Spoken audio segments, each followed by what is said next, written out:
And we're here. What up, y'all? We're Every back. one of y'all. Yeah, we back.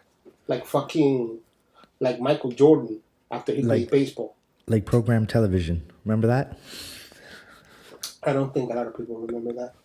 Um, we're back because we're here every single time we can. I'm gonna move this. I hope it doesn't drop.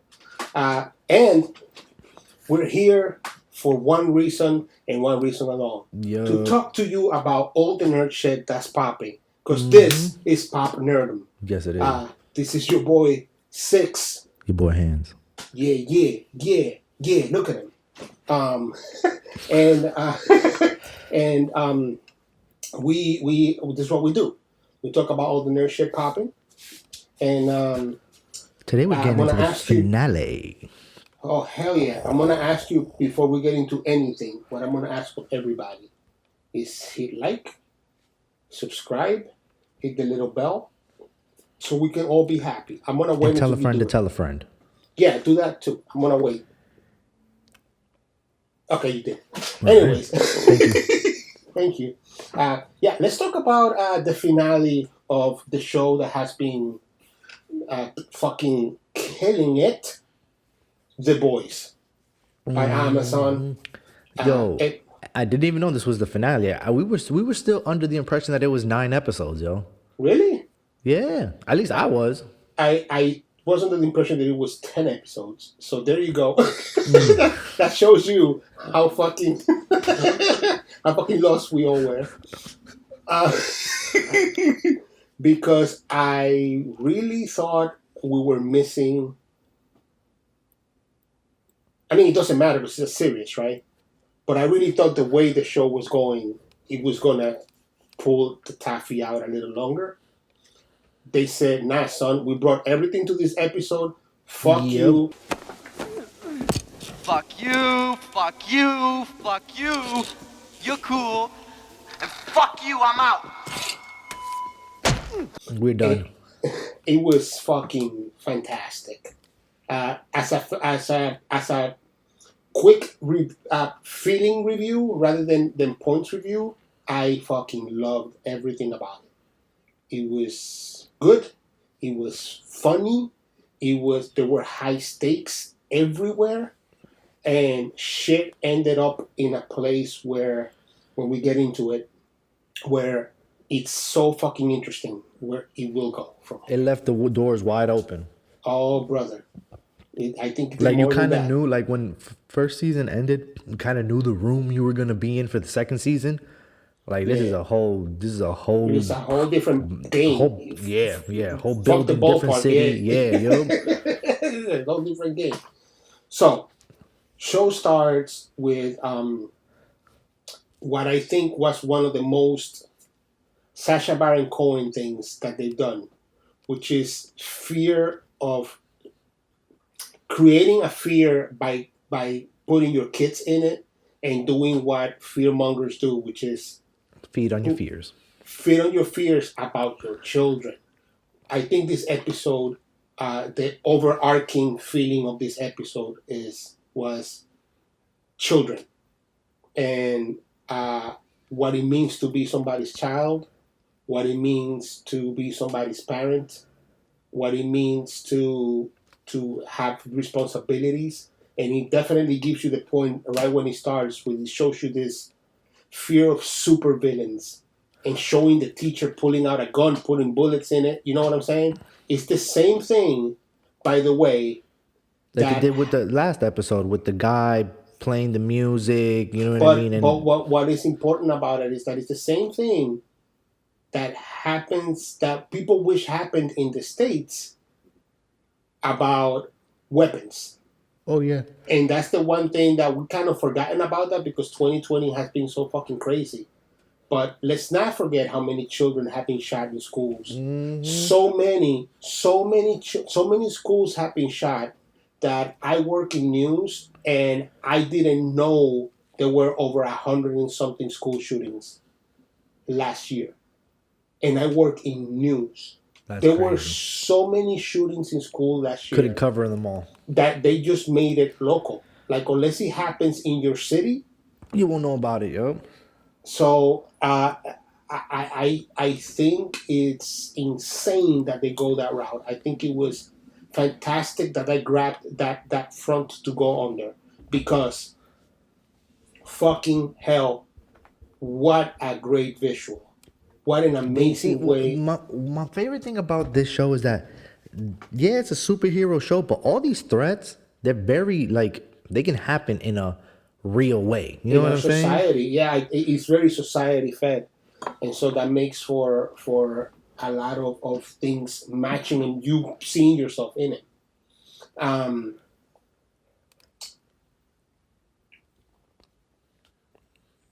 what a great way to start the episode, because once again, I think this episode was about children and what children means to people. Even if you're a bad parent, even if you're a good parent, even if you think you're amazing, all of it, what it means to be a And parent. not just children, just like the future too. You know what I'm saying? Like, also, you know, like not just your child, but wanting a better future for your child and all, because at the, you know what I mean, this is fast forwarding, but Rebecca says, you know, make sure he doesn't become like Homelander. You know you know what I mean? Right, Like, oh, you like know how whatever many it people he can takes. kill if he turns into, you know what I'm saying? Like, Right. And once again, that is about a parent thinking about how that kid could turn.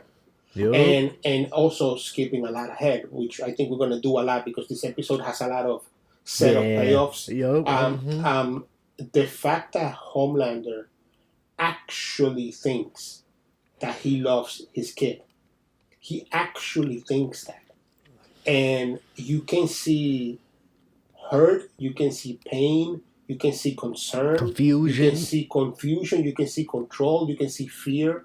All of these 'Cause things he went through. One thing he said that I was like, wow, that's really true. When he was like, you know, the people that I grew up that raised me were so afraid of me. I didn't have no contact with anybody. You know what I mean? And I was just like, damn. He was very human in this episode, dude, and it's incredible to see it, because you think of him as a total monster, done and done, and you forget that he was a child and he was abused and he wasn't treated like a child. Nope. And that has repercussions. But like I said on the episode where he pushed his kid off the roof, those repercussions sometimes show themselves as the same aggression that one felt. Mm-hmm. Okay, and so it was so amazing to see it be played out and be formed in that way, and in a way that makes sense for him, and that makes sense for the character that we know him to be, that he actually thinks he loves his kid.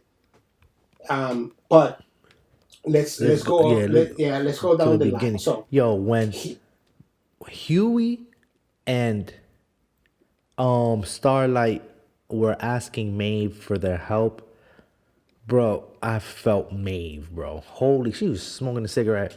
She was unhinged. She was like, yo, haven't I done enough? Like, what fucking more do you fucking want? Like, that was...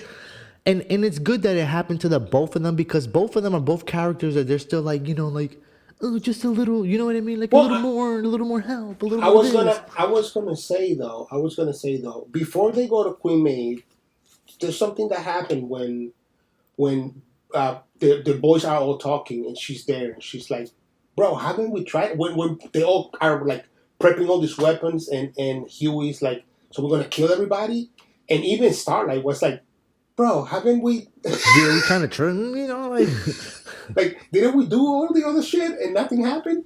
I think that it's Huey that had this undying sense, and I think they made a point of that on the drive back from Queen Maeve's. But before I get to the drive back, but I did say last episode when they had the fight, when Queen Maeve had the fight with what's his name, Black North, I did say she's over it, because when Starlight was like, "Come with me," she was like, "Bitch, leave me alone. Yep. Like, I don't want. Leave me the fuck. Leave me be." And I think that She's the person in the zombie apocalypse that the horde's coming and they just light a cigarette, take a swig, and just say, "Fuck this." It's it's the scene from Aliens when Vasquez is stuck in the shaft, and there's a predator. It's aliens coming left, aliens coming right, and she just grabs the grenade, and she looks at the guy and she's like, "Bitch, we dying." Yeah. Like, but I'm taking everybody. I don't give a shit. And at the end, of course, she's scared because she's dying. But there's that moment right before she does it where she just pulls it out. And she's like, you know what I'm saying? Hasta aquí llegamos. Yeah, like come on, B. Like we out. and I think we may have showed in that moment how over it she was. She's just like done and done. I don't care. Fuck you. Fuck all your little friends. Fuck this twig. But and all of this comes after her being out, her being, you know what I mean? Like all of the stuff that she was hiding in season 1 is out in season 2, and she's still like, yo, what the fuck? And I think that's important too. I'm glad you mentioned that because I think that's part of the equation for her too. That there's a part of her that is lost in everything emotionally that's happening to her. But yeah, I felt angry for Huey. I felt angry for Huey because he should have fucking said so. I was saying something to the things to the screen when Queen Maeve was being just mean to him, and I was just like, bro, like the way I felt about her. This is a testament to the acting in the scene. What I felt about the character Queen Maeve was that she was this close to breaking. But somebody should have put her on her path and being like, bro, I understand that everything is fucked up for you, especially but like, him this is being so you. close to Lamplighter, him knowing those emotions, knowing that self, like, just, you know what I'm saying? Because that's not too long ago, Lamplighter killed himself in front of him. You feel what I'm saying? Right. So right. yeah, I get what you're saying. So I think that she was close to being like setting herself on fire, quote unquote. But not that, but like being yelled at once to be like, put your fucking skirt on and let's go. And stop your fucking whining and let's go. And I think that he didn't grab enough to be able to handle that. From there we go to Homelander and his first interactions with Ryan, where he's in the office, they're being super mean to Rachel, and then they fly to the burger joint to show the kid how big they are, right? And to kind of give him a hero complex, like, ooh, my daddy is amazing. My dad is this. My dad is that, yo. Right, and his girlfriend is great. But it was interesting to see him backfiring because it's the first part where Homelander I think he's actually trying to be a dad from the moment he showed up in Rebecca's life in season 2. But here is where he's like, well, I don't really know what to do. Exactly. But what I'm going to do is I only know how to care my way. Right, so I'm going to take this kid away. But also, to be fair to Homelander, I think very true to himself. Like, this is something that he wished somebody would have done for him. Yeah, hell yeah. Sure. Yeah, and so what he did was he grabbed him and he said, back off, and flew off. And I think that was interesting to see Stormfront look at the situation. He's so jealous in a way, like a little bit, but also Stormfront is a mom, right? Like, she has been a mom. And as a mother, I think that, and she wants to continue to be a mom. So as a mother, I think that she understands certain levels of it that are like, okay, it's a freaky situation. How do you handle it? And Homelander was like, I handle it like this. I'm going to fly off. And I don't know that she felt just jealousy and anger. I think she also felt like you're making this kid weak in some sense. Yeah, because he's also a product. You feel what I'm saying? in a way, once again, this is about amazing acting, that she picked it up as being like, don't be weak, don't do that. You know what I mean? But you can see all of that in her face. But I think there's also a sense of, look at this fucker being a dad the wrong way according to my standards. You know, I don't think it was just as bad as well, he took her away. It's more like, oh, he took this kid away. It's more like he should have shown this kid something different. You know what I mean? They fly to the cabin, and you know, shit. Before the cabin, bro, it was dope to find out that the church, that conversation between the church and Esposito, and talking about the church goes back. The church goes back. Yeah, and the fact that they have a bureau of information that keeps all of their shit together, right? I think that was interesting for the sense of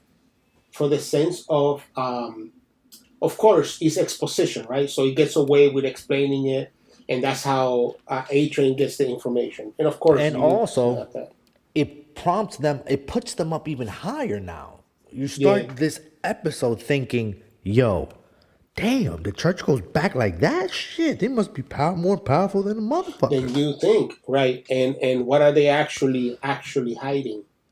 Because there's a lot of it that's a little bit like, whoa, what if you're controlling? So I think what happened with the church is that the church probably was the first Vought International, but they came at it from a religion perspective and from a racist perspective. And I think eventually at some point somebody, I'm going to assume in the 70s and 80s, which is where the big corporations became a thing. I suppose in the 70s and 80s somebody was like, "No, we're doing this wrong. We should." Yeah, we can get further being a corporation than being a church. Correct. And I think that's the part that was interesting about it. Now, two things happened here after that conversation. Two very important things. One, and this is great for the show. It's great for the exchange. One, there is the exchange between Butcher and Juan Carlos Esposito, right? After this whole the deal with the devil. That's what I call it. The deal with the devil. But there's something that Juan Carlos Esposito says that is incredible, which is Butcher is saying, "I'm gonna get the kid. I'll get him to you. You keep him away from these people, and you have your assurance over these motherfuckers." And Esposito saying, "Bitch, please. You can't control these people. You have nothing." And Butcher saying, "Yeah, but you hate this bitch because she's a racist bitch." Yep. And he says, "It's not that I don't hate her. It's that for me to be angry and explode about it and make a big scene is a white man's luxury." Holy shit, dude. You can't be the angry black man. Bro, you've been talking this whole time about, does he know? Yeah, he knows. You've been asking this whole time, do you think they're on the same plan? Well, he is, as long as he's controllable as far as he thinks. And it's important to understand why he hasn't blown up on it. And it's the racial divide that has always been there from a man that's in a position of power and is a man of color to be able to say, I can't get angry because only a white man can get angry and get away with it. Get away with that, yup. And to say it to Butcher was insane. Because Butcher is, of course, a British white man. And an angry white man. And an angry white man. Who explodes things. And gets fucking away with it. And notice that Mother's Milk is not the leader of the boys. Butcher has to be. Because Butcher is the white man that can get away with that shit. There was so much put into that. And once again, Carl Urban, Juan Carlos Esposito, the fucking acting, bro. Carl Urban was able to say so much in the reaction to that statement by his face. There's a level of disbelief. There's a level of, all right, and there's also a level of guilt on it. Like it's all mushed together, especially because you're talking about somebody being racist. And here you are talking like a white man and not understanding how being black you can't get away with. It was so good. It was so fucking good. Making a deal with the devil to keep Rebecca for himself. Fantastic. Because that was so, to me, that was And such remember, a that's what he was secondary- burning London Bridge for. You feel what I'm saying? That's what he was burning the world for. Yeah. And what was interesting is that became so second place in that moment. Because that moment became about a reality that in a superhero world doesn't change. We've been seeing it with A-Train from the beginning, and we're seeing it now with Juan Carlos Esposito. And from there, and by the way, fucking, I've been saying this from the beginning of this season, how everybody is the same. They're just using one another. And Butcher really showed that. Everybody's dancing in the gray. And Butcher really showed that in here. He was just like, you tell her, when she knocks on your door asking where's my kid, you tell her, this is the only way to yup. This is the and a way mother will do whatever for her child. Yeah. Bro, fucked up. Beyond belief. So fucked up. And so we see then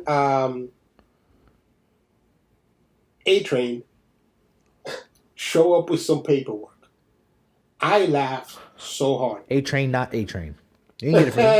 You didn't get it from me. Fuck that Nazi bitch. Yo, and we're even, bitch. Yo, it was that was a Django moment right there, baby. But also, interestingly, because remember the first episode of this series, A-Train killed Huey's girlfriend, Robin. Yep. So it's not that simple. They're not even. It's just that Huey is not as big of an asshole as everybody else is.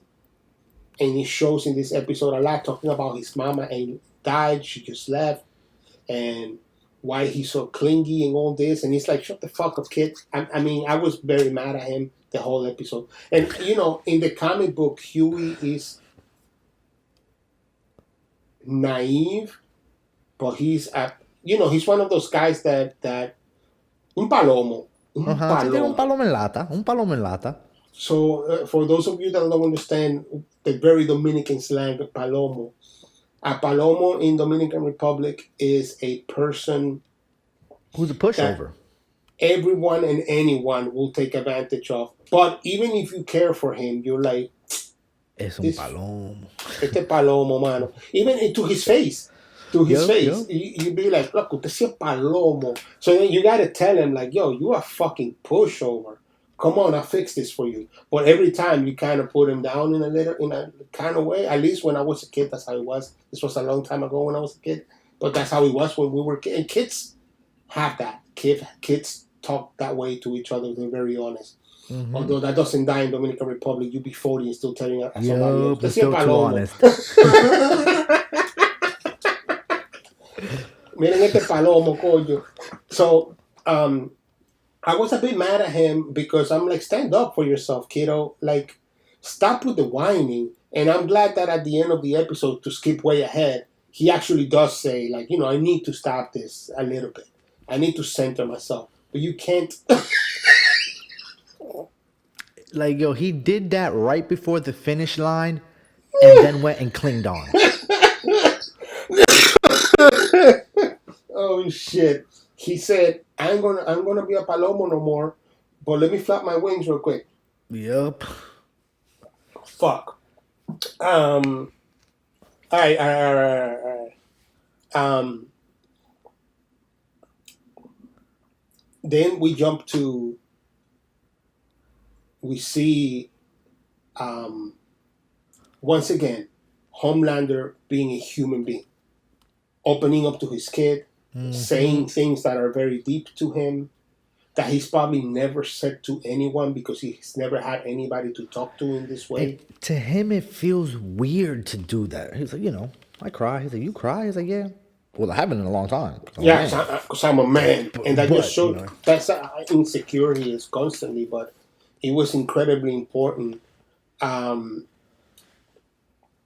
to have that moment simply because it makes for you to be confused about where Homelander stands now. For a slight second. Yeah. Would I want his kid to grow up with him? No. Never. But what I do see is that kid opened up something in him that nobody was able to open up. And as a human being to another human being, it's not so bad. It's not fantastic. Like, damn, yep. Like, it's But a little then- light in you. It's damn, but it's a little light. I mean, he's still a killing animal. Yep. But it's important to see that he has some human traits. Maybe. I don't know. What do you think of that?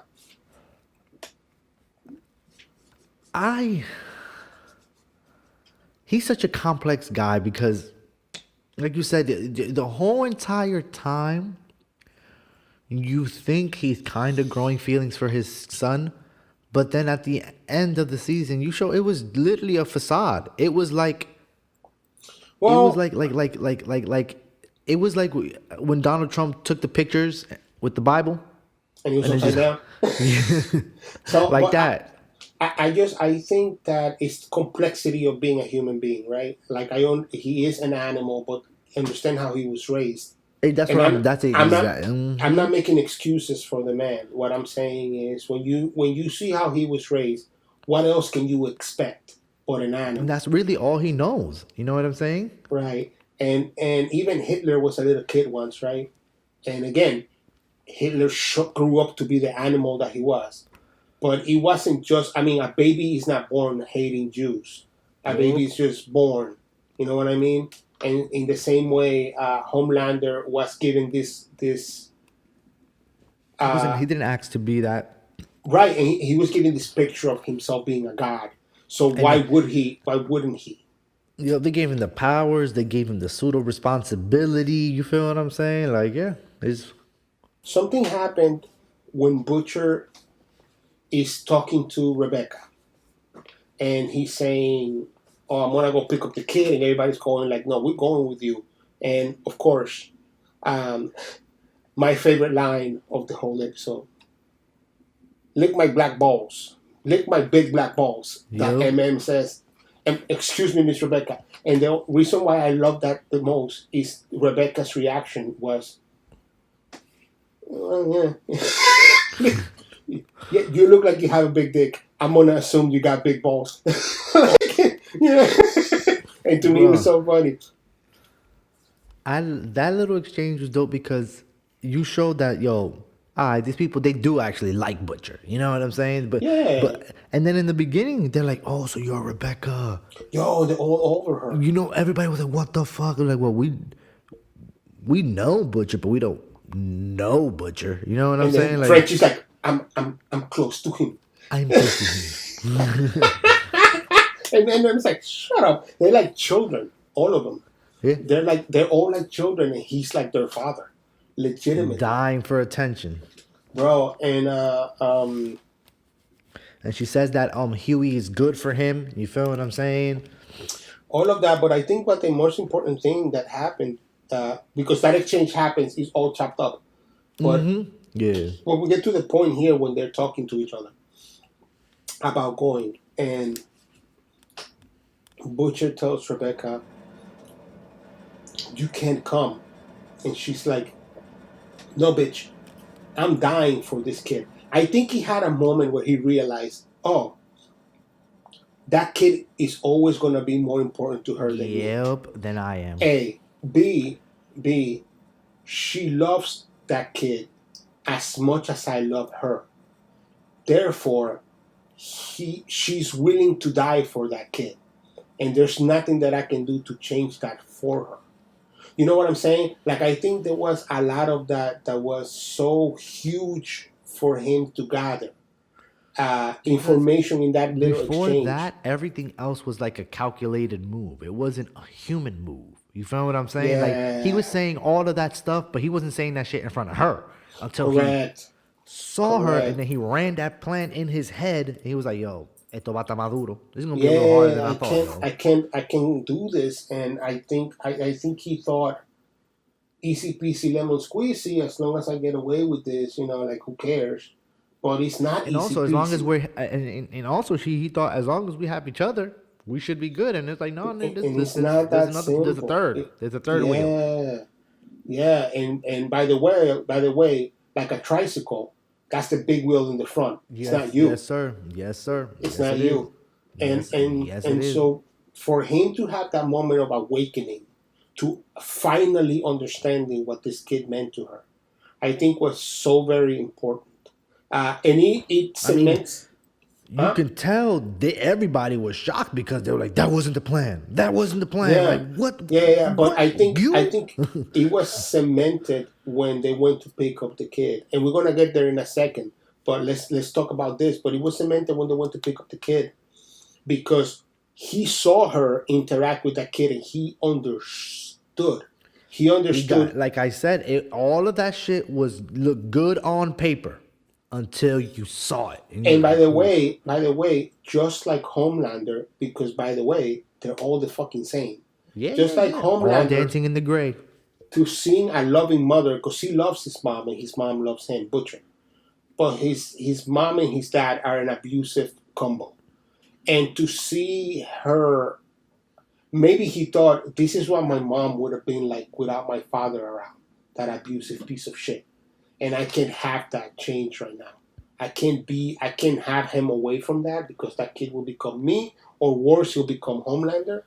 Or I can have her away from him because it won't work. Nothing will work. It won't make sense. So let's get to that.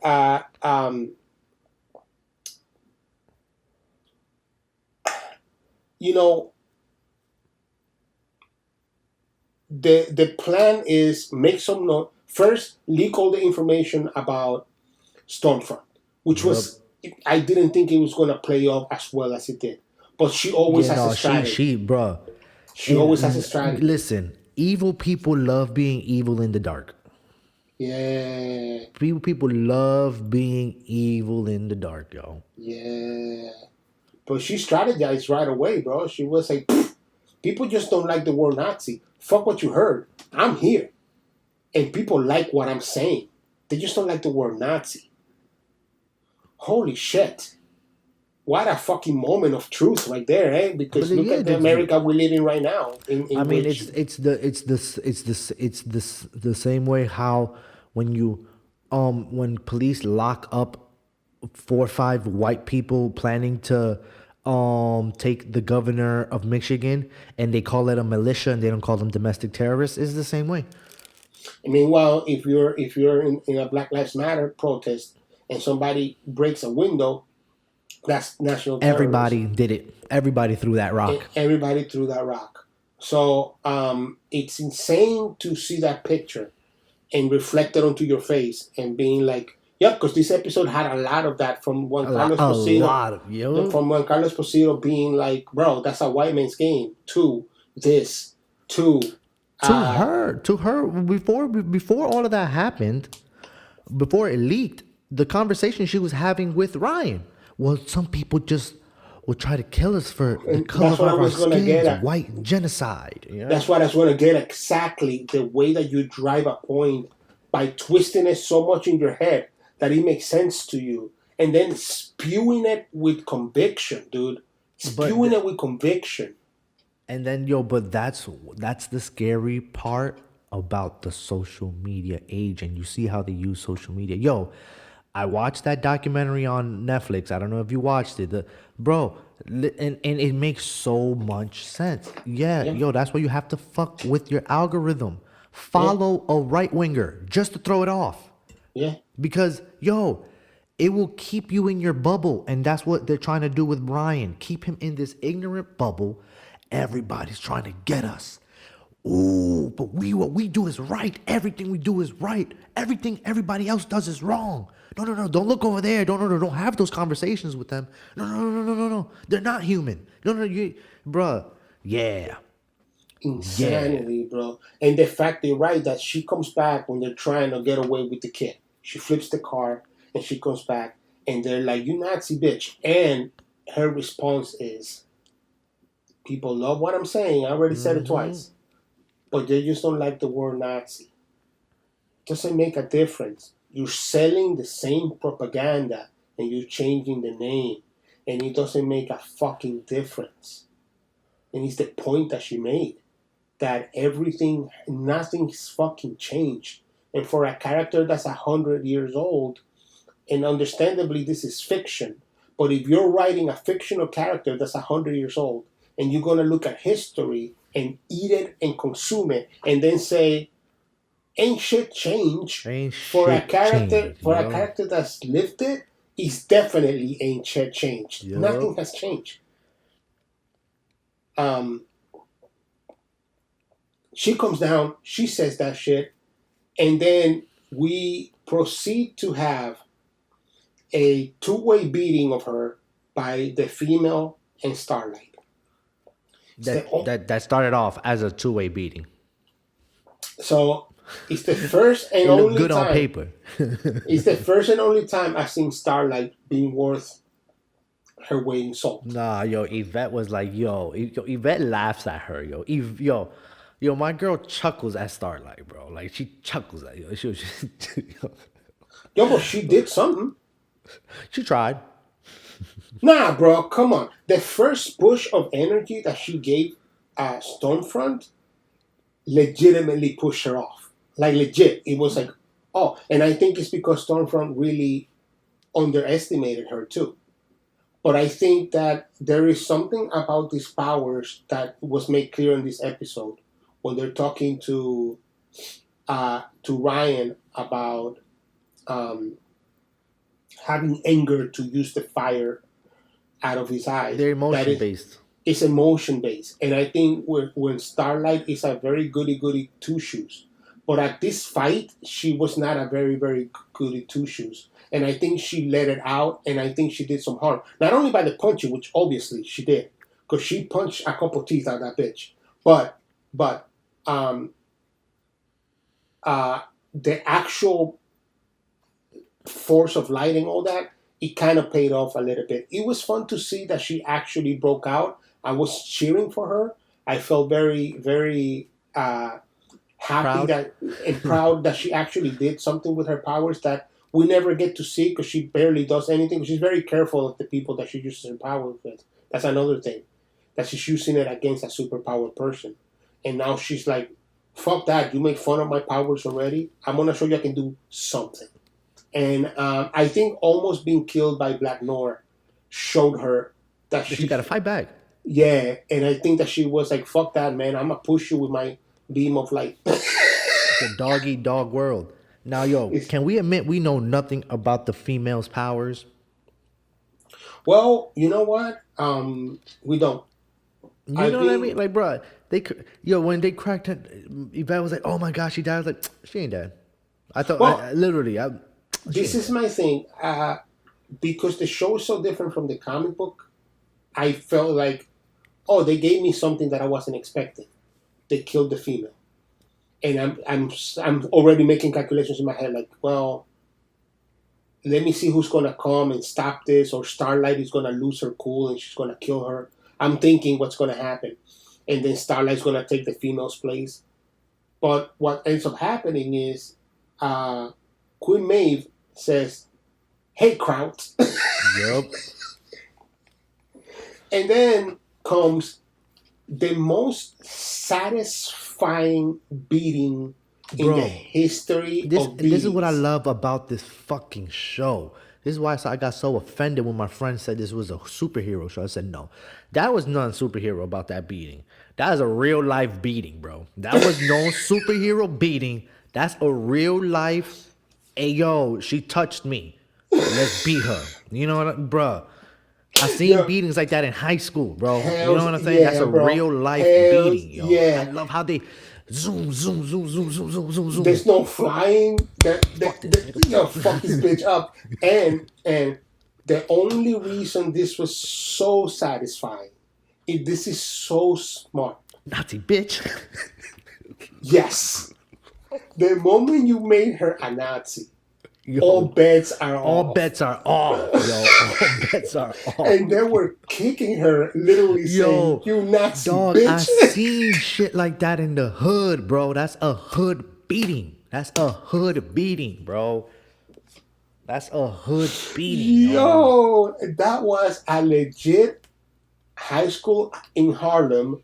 When I was in high school in Harlem, that is a legit fucking, like you said, street ass nigga down beating. Yes, Just- sir. Yes, sir. a Yes, couple, sir. a couple motherfuckers and you by yourself, and let's get legs involved. Let's Yup. not even punches anymore. Because why are you on the floor? I'ma step Yup. on your head. I'ma stomp That's your it. ass. Yeah. And let me see you get up, motherfucker. Bro, that was crazy, yo. That was good. That's what I love. That's why I paused it and I told you, I was like, yo, this is what I love about this show. It's just grounded fantasies, bro. That's what it is, yo. Like, Yo, I just fuck, dude. I got flashbacks. I got like moments of like, oh Lord. I remember. bro, yeah. I remember when that happened to me because I went to high school in the 90s, and JanSport was a thing in the 90s. And when you had a JanSport and you went to school in Harlem, what would happen is you get your ass beat and they take your book back. And they take your transport. It's what happened. And so when that happened to me, all I can remember was when that happened to me, I grabbed the smallest guy that I could grab. It's all I did. I grabbed him by the neck, like this, and for every kick I got, I punched him right in the Punch fucking them mouth. right. Bop, yup. Bah, bah, bah. And bro, I'm gonna tell you right now, I still have back pains from that beating because it was a fucking beating. It was a beating, bro. But That's a I'm beating. sure that motherfucker lost some teeth. That's all I know. And I still have marks on my knuckles that I can't really show you. But I got marks on my knuckles from punching that motherfucker in the face. That's what I know. Bro, that was perfect, bro. I didn't need more CGI. I need more special effects. A grounded beating. This bitch is a Nazi. Let's fucking kick her ass. And they kicked They her. put her back into her default setting. She was speaking German.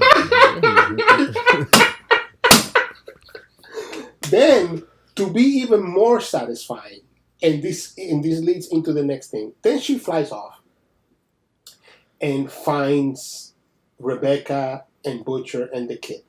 Yup. Grabs Rebecca by the neck. Yup. Is about to And kill her. And you're like, yo, damn, all of this. Damn, Rebecca. Oh, shit. Ryan's there. Bro, and you see it, and it's the setup that they set up first. So use the anger. I don't really hate anybody. yeah, well, that's let me show nice. you what hate looks like. Let me choke your mom to death. By the way, before that, Rebecca stabs this bitch right in their eye. Oh, no. That was a shank. That was a shank. That wasn't a stab, bro. That was a prison shank, bro. You didn't even see it. Where the fuck? Bro. I was like, when she stabbed her in the eye, she kept talking. I was like, oh no, don't tell me she heals. I was like, don't tell me she heals. I was like, Yo, she screamed like she doesn't heal, by the way. I gotta tell you right now. she legit was like, "Ah!" because she got shanked. That's why. You don't see the shank coming, bro. When you get stabbed, you saw it. When you get shanked, that's like, what the fuck? You shanked me? Blood everywhere.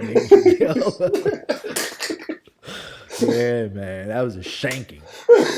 I gotta give, before we move on to what happens next, Cameron Grovetti, who's the kid that plays Ryan. I have to tell you something about this kid. Acting is an incredibly difficult craft. I'm not an actor, obviously. Otherwise, I wouldn't be here. I wouldn't even be friends with you, Hanz, so I'm sorry. This is true. You wouldn't be friends with me either. It's just a fact. Because we wouldn't live in this world. But Word up. We did the different. We won't eat Chipotle, nigga. I got Chipotle chef in my house. For real. but acting is a difficult craft because your job as an actor is to project a feeling, right? And you can't. How can I say this? You take 17 shots of the same thing, right? And every single shot, you can't feel the same way. So your job is not to feel angry. Your job is to let me, the viewer, feel like you're angry. Yup. And every reaction from this kid was on the money perfect. I love his corny personality. I But don't really like it.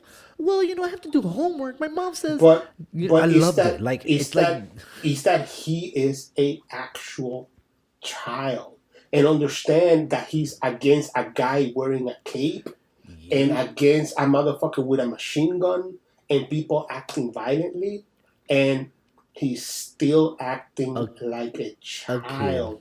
And it is so fucking believable that he sells you the scenes more than anybody else around him. And we're talking about seasoned actors that do an amazing job. He doesn't steal anything. He centers it so much that you feel like it's real. And props to that kid, because the moment Stormfront is choking Rebecca and he starts saying, "Let go my mom," and he fucking loses it, right? And the first thing you hear is, "I'm sorry, I'm sorry, I'm sorry."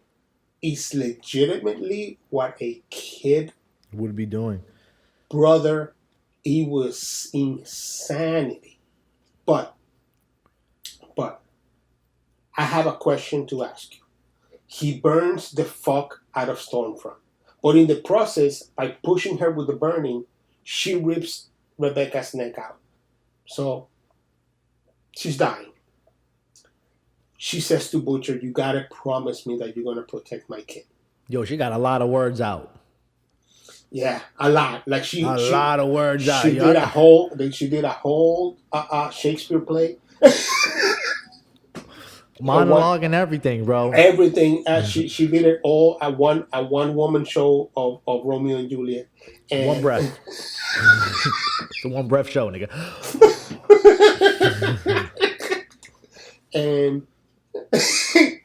and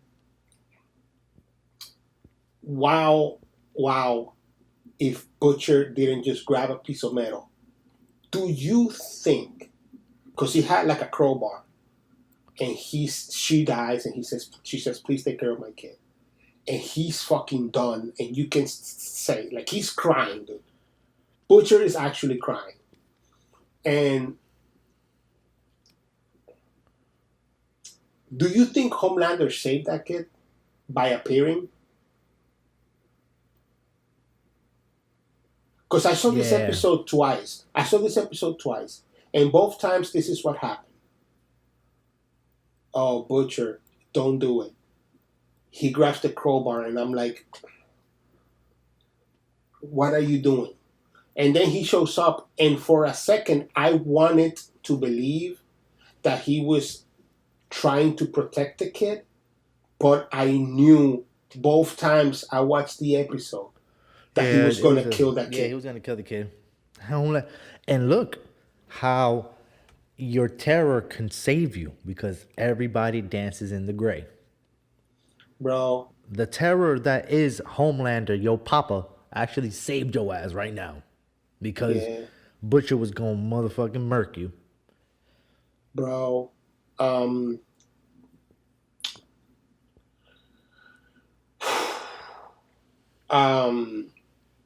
you know, Queen Maeve shows her card. She shows the cell phone with the video, and she's like, "Bro, Enough of this. Tired. You're gonna leave everybody alone. You're gonna do what the fuck I say. That's it. And not even, it wasn't even all that, but it was just more like, I want to show everybody, and they did a really good job, because the second time that I saw it, I bought it even better, because I remember how much he cares about people praising People loving him. But that's the only thing he has is fake admiration. Right, and that's what he's jerking off about at the end of the episode. I can do whatever I want. I can do whatever I want. Which is a little too crazy. Such an awesome Batman animated series ripoff. That was great. That was fantastic. Batman great. animated series, Batman Returns. The end of Batman camera goes up, and there's Batman on the roof, right, hanging just like him by the moonlight. But it's him jerking off. Ass in the moonlight. And to end it all. But it's crazy because they just closed the door, and then this scene just boom. Yo, but well, two things. One, the show ends with the boys becoming what the comic book boys is, right? I've been saying this since the get-go. A section of the government that's kind of like outside, so they can sanction. It's like Black Ops. Like, go kick this guy's ass. It's like the Suicide Squad. Right. Like, go do something about this and fucking clear it up, and then we'll clean it up after you, but you don't have to worry about being charged. But you're right in that Huey going into the lion's den. He went from the lion's mouth to the dragon's mouth. That's why I find he like that. I was like, oh, this fucking dude. Tell you exactly what the fuck I wrote down as I was watching this. As you were watching it, because of course Huey from one messy room to another, shaking my fucking head. So yeah, I want to do things the right way, the correct way. I still want to fight bot. I said, what? A dumbass. I get so angry, dude. How did you feel about that reveal, though? I thought it was the most interesting reveal of all. I thought two things, bro. What's that? First, I was like, church, y'all misdirected us with the church. Maybe. I like how y'all did that. Because, I'm like, the church. What's up with this church? Boom. Two, wow. Yeah. She was there. Yo, wow. And not for nothing, I'm going to rewatch that scene. On episode 7. I'm going to rewatch that scene. Episode 8, rather. The ending of episode 8 where... No. The courtroom? Yeah. The courtroom scene? Yeah, I got to rewatch that. Was that not... Is this episode 8? No. Yeah, this is episode 8. Yep. Oh, so episode 7. The end of episode 7 where... I got to watch that again. Yeah, because I was thinking about that, and I was talking to you before we started recording. Like, did they do that right? Because I feel like they really don't show you her using her powers, because heads blow up, and then you go to somebody looking at her and being like, "Get down!" Yeah. And eventually, it's when all of the heads exploding end. So really, we got to watch that scene over now. Now that we know that scene, I get, because they do that, that's part of the movie magic, bro. Yeah. Good directors and storytellers, they do that, bro. They give you, they probably put it there, bro. They probably put it there. They give you that Carsey Sose moment where you go back and start realizing the name was a picture behind you. The name after the guy was the mug, like the brand of your mug. It's the Carsey Sose moment where you're like, he has a limp, so he can be the Carsey Sose. Then he comes out of the jailhouse, lights up a cigarette. Those two movies with Yvette, Usual Suspect and Shutter Island. Yeah, But Usual Suspects, Shutter Island is yeah.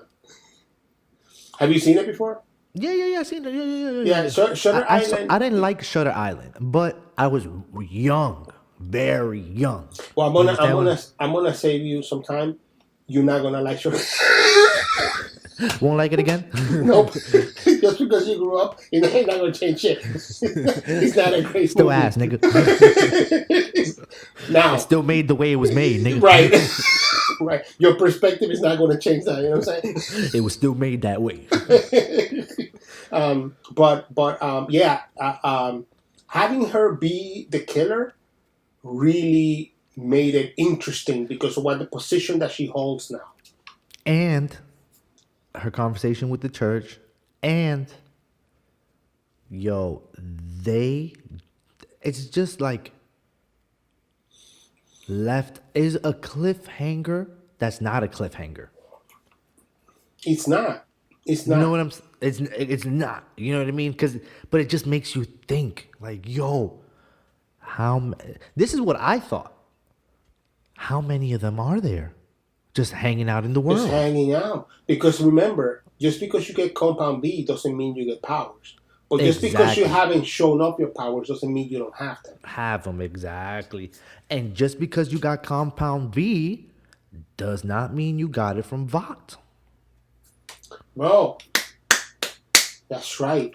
You right. See? I didn't think of that aspect too. Shit. Yo, it's gonna be a crazy season 3 only because it's so open to not knowing what the fuck is gonna happen. Exactly. Like I said, you kind of knew the room you were gonna walk into season 2. You kind of knew it. You know what I'm saying? Like, you can tell by they shut this door, incinerated this building, bam, you in a new one. I can't wait. I can't wait for the leaks. The Boys season 2, fucking bravo, incredible show, amazing Hats work. Off. No hat. Hats off, head off, put it back on. Head off like them. I was like, it was funny. Me and my girl, the Fresco said, no, it can't be. Seconds later, fucking Veronica. The Fresca joke through the show was great. Fuck Fresca. Before fuck Fresca, the first thing is Giancarlo Esposito being like, there was some Fresca, awful stuff. And the face the guy made, like, the fuck? How dare you? It's obvious that Fresca is his product, not anybody else's product. And then for the Deep to leave the room and be like, fuck Fresca. Yo, yeah. I died, dude. Died, bro. Died, bro. Yo, that was so good. I'm like, you're still the loser, bro. Yeah. She has horrible blowjob. Freaking, he's like this freak.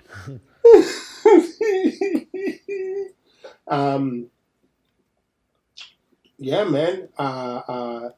Again, great episode. A lot of funny moments. A lot of great things. Great season ender. It leaves you with so many questions, like we've said 100 times already. And he's gonna make it an incredible adventure to go into season 3. I hope they don't fuck it up. I hope they do this smart. 2 more seasons, maybe 3 more seasons, and fucking end it. Mm-hmm. I need them halfway through the next season to find out that they gotta take some V. I need them at the beginning of the next season to be like, we gotta take some V. At the beginning. To be like, we gotta even the score somehow. We gotta be able to take a punch in the back. No more pulling punches, even though we didn't pull punches. Well, no more giving full punches and not getting anything out of it, is what you mean. Yeah.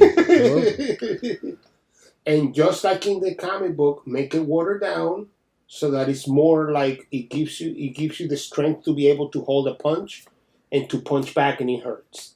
It's all it is. Yeah, man. Thank you for coming and listening to us talk about this. Because I think it was a lot of stuff. Man. We appreciate y'all, and we appreciate Amazon for that great movie. Also, I mean series. Yeah, That was great, man. That was great. yeah, and fuck Like it Fresca. didn't. I don't know if it was better than season one, but it wasn't worse. You understand what I'm Well, saying? I think season one did a great job at setting up a big game stage. It's just there's a lot of pieces and there's a lot of things, so let's set it all up. And yeah, there were things that paid off, and there were things that, but it ended in such a cliffhanger that it was like, well, you gotta give me a season two. But hats off to culminating this chapter in the second. It's like Dune. Like Dune, the first book is two books, right? Is Paul Atreides introducing him until he leaves to the desert, and the second book is the Messiah coming back with all of the Sand People, fucking killing everybody and becoming the new emperor to some degree. So it's two different books. Time has to go in between, but it's two different storytelling things. You know what I'm saying? And also too, thank them for making a nice sizable bad guy, because they didn't do the Dragon Ball Z thing that everybody is the biggest bad guy ever. You feel what I'm saying? Right, And then right. after a while, you're just like, ugh, the universe again. You want to destroy it? Like, ugh, I guess. Like, But also, like yeah, the problem with Dragon Ball Z is that because the structure of Dragon Ball Z is beating the strongest guy, therefore you become stronger. Then the next guy has to be the strongest guy again. Like you can't just be like oh yeah yeah yeah yeah yeah. You can be like, oh yeah, they're all superhuman. That's not in. yeah, They yeah, are yeah. all superhuman. So you got to give me something else. But this takes the Highlander approach, right? Highlander, they're all immortal. They all have their sword, so they all fight under the same rules. But a guy is a better fighter. A guy is a better mentalist. A guy is a better strategizer. So then, when you're fighting in the Highlander the series, not the movie, but when you're fighting all of these immortals, there is a Opportunity sense. to win because there's Right, the main guy could lose at any point, and not to mention every time that he had to kill a friend because of situation and not because of his friend. You know what I'm saying? Every time that he had to kill his friend because he's not his friend anymore. Every time he had to kill somebody that he respected or loved because in 400 years you change, and in 400 years now you don't give a fuck about humans, so now you got to kill them. So that's the approach that this show has taken. It's an approach of they're superpowered, and all superpowers are not the same, but it's a human versus a superpowered person. So it's always about the strategy for the boys versus the power. But yep. but you already stated that Homelander is the most powerful being. That's the end of that. There's no going back. So what do you do for every other bad guy? Because as we saw, Stormfront, not the strongest. Not the strongest. And I am not sure that those three girls could have beat Homelander like they beat Stormfront. Nah, that hesitation in them. You saw he closed the door and said, "Where's my?" There's no hesitation with Homelander. It's No, just right, Homelander. I mean, and I don't think that Stormfront had hesitation, but I think that Homelander. it was more about she wanted to see Homelander. He just wants to kill you. He'll just kill you. She was more like she wanted like to make her suffer. That was the hesitation. She could have just snapped her neck Well, that's and true. flew out. You know what I'm saying? But no, but she needed that. No, I like to see the light go eyes, the light go out. Yeah. Well, great show again. I can't say it enough. It's an amazing show. I hope you've seen the episode if you're here, because it was a lot of spoilers, but incredible, amazing. Yep. Well done, all through and through. Let's end this here. Let's see how many times YouTube is gonna kick us off for copyright, and hopefully we'll have an episode in about 3 weeks with nothing on it. Word. Even though we talk about very specific things, because Amazon has been a bitch lately. And they're not wrong. Look, I understand that we're giving props to the product, but we're trying to show their product. So I'm not honestly mad. They're protecting their product, but you're hoping that somebody's seen the episode already by the time they get to us. So Amazon, lay off my dick. Yeah. Editing is not a fun job all of the fucking time when you're doing the same thing 11 times. Anyways, we'll see you in the next episode. Peace in the Middle East. Amazon, you kick ass. Bye. Peace out. That's the end of the video, and bye. Don't forget to subscribe. That's it.